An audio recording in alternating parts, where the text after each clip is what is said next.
मलाई जहाँसम्म याद छ सम्झना कहाँबाट सुरु भयो भने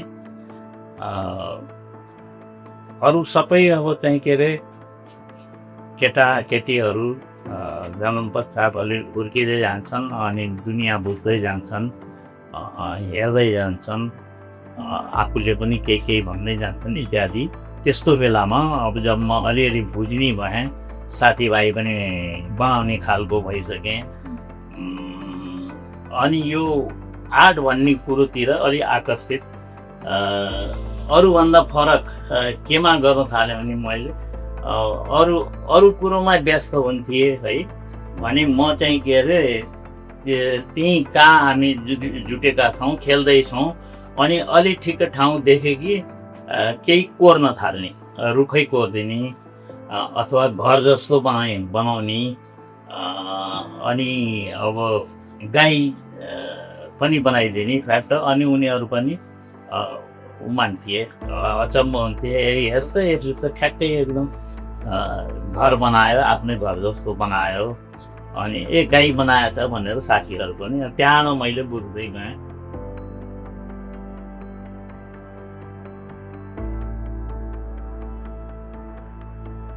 सुरुवातको अघि मैले यसो सोचेको थिएँ, भनेको थिएँ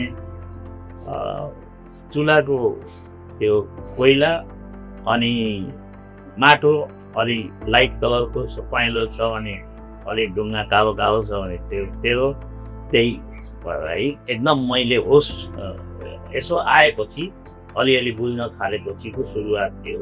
त्यसपछि जब भर्ना गरियो, त्योभन्दा पहिलेसम्म मलाई ड्रइङ बुक अथवा देख्न पाइँदो पनि नपाइने, लगाऊ तिमीले चाहिँ अब यसमा गर, राम्रो पेन्टिङ गर भन्ने कसैले पनि, घरकाले पनि दिएनन्, मैले पनि गरिनँ।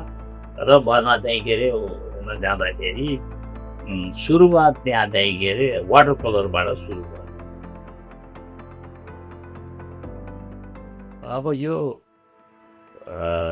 कला, आर्ट, चित्रकला, मूर्तिकला, ललित कला अन्तर्गतको जति पनि विधा छन्, त्यसको र समाजको, देशको अपरिहार्य चाहिँ के अरे एउटा के अरे छ, यसमा चाहिँ के अरे सम्बन्ध छ अपरिहार्य किसिमले। अब त्यसलाई म कसरी भन्छु भने कला स्वान्त सुकाए भनेर कतिले त्यस्तो पनि गर्छन्। अब कुनै देश जस्तो हाम्रो देश छ, त देशप्रति पनि त कलाकारको चाहिँ के अरे केही दायित्व चाहिँ हुन आउँछ है, केही कर्तव्य हुन आउँछ। त म चाहिँ त्यो ग्रुपमा परेँ र आर्टले विभिन्न किसिमले देशको चाहिँ के अरे सेवा गर्न सक्ने, देशको मा चाहिँ के अरे होस्टे हैसे प्रगतिमा होस्टे हैसे गर्न सक्ने हुन्छ आर्ट भन्ने मान्यतामा म छु। नत्र मलाई मनपर्ने त मेरो छन् धेरै नै, तर धेरै सुरुवातमा चाहिँ के अरे अलि चर्चामा आएको, अब त्यो मैले पनि मन पराउने नै भएँ, त्यही दियो मुनि अगारो। यहाँसम्म कि त्यो बेलाको त्यो जुन सचिव थिए दरबारको, एक पछि आएर अब यो बुढेसकाल भइसक्यो, प्राइमे भइसक्यो, त त्यो सचिव दुईजनाले समातेर हिँड्नु पर्ने, लौरो पनि लिएछन्, दुईजनाले सहायता दिएर मधुसूदन राज भण्डारी, त्यही भने मैले। तिनी भेट भयो त्यो बिहा पार्टीमा है, बिहाको हाम्रो उत्तम नेपालीको नाप पर्ने, उत्तम नेपाली पनि थिए नाप पर्ने, अनि मलाई पनि बोलाएको थियो।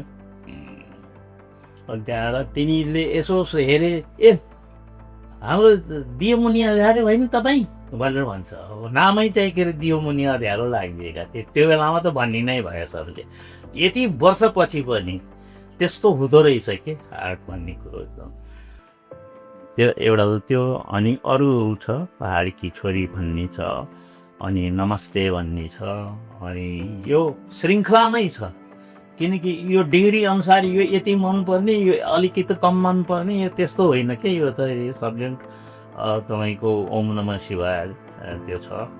यिनीहरू कम्पोजिसन भन्छन् के यिनीहरूलाई। ल्यान्डस्केप चाहिँ आफ्नो ठाउँमा छ, त्यसमा दक्षता कति छ, त्यो कसरी त्यो कलर प्याच है, कसरी स्ट्रोक कसरी लगाएको छ, अनि यो सफाइ मतलब रङ मिसिएर रङ चाहिँ के अरे फोहर नदेखिने है, धमिलो नदेखिने, कसरी त्यो स्वच्छ कति छ, यो कलाकारको लामो यो कलाकारिता पछि देखिने कुराहरू छन् के। अनि त्यसैको सब छाप चाहिँ के अरे यो एब्स्ट्रेक्ट आर्टमा भएको हुन्छ। अनि यो राम्रो यो नराम्रो भन्ने चाहिँ के अरे हुन्छ। त त्यो भयो, अरू थुप्रै छ यहाँ।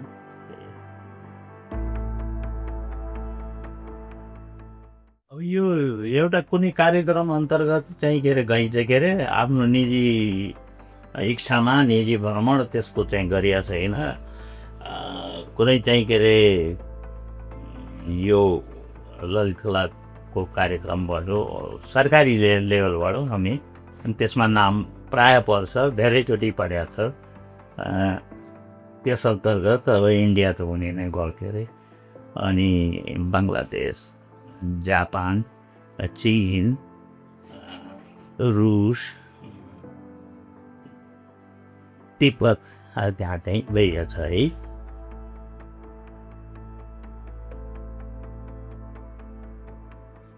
एकदम सङ्घर्ष छ यसमा, यो पक्कै हो।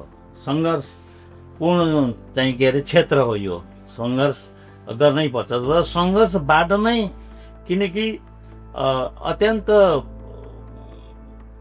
राम्रो अत्यन्त प्रभावकारी त्यो सृजना गर्न त त्यतिकै सजिलो हुन्न, सङ्घर्ष नै हुनुपर्छ। त्यो सङ्घर्ष पनि गर्दै जाने र नयाँ नयाँ चाहिँ के अरे आफूले प्रयोगहरू पनि गर्दै जाने, सङ्घर्षशील हुनु पर्यो, चेतनशील हुनु पर्यो, लगनशील हुनु पर्यो। अनि फेरि जम्मै होइन, आर्टिस्ट नै भनेको देशको सबभन्दा चाहिने कुरो रहेछ, आर्टिस्ट नै हुनु पर्यो भन्ने भने होइन।